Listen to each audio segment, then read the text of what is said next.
ও মা তাড়াতাড়ি ভাত দাও। এই তো থালায় গরম গরম ভাত পড়ে গেল। আজকে আমি দিয়ে দিলাম ভাতের সাথে একটা কাঁচা লঙ্কা। পড়ে গেল পাকা পটল বাটা। পটলের খোসা তো আমরা সবাই খাই, কিন্তু আজকে আমি পাকা পটল বেটেছি।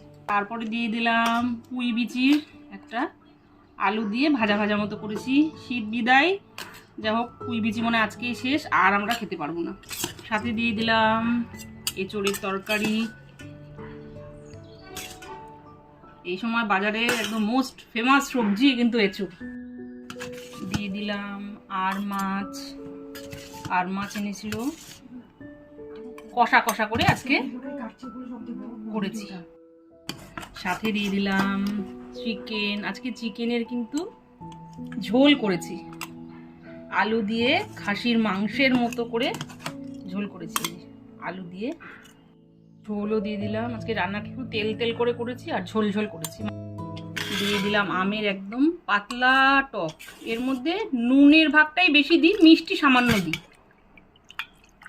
প্রথমেই থালায় পড়লো এঁচোড়ের তরকারি, তারপরে দিয়েছি আর মাছ, তারপরে চিকেনের ঝোল, সব শেষে দিয়ে দিলাম আমের টক।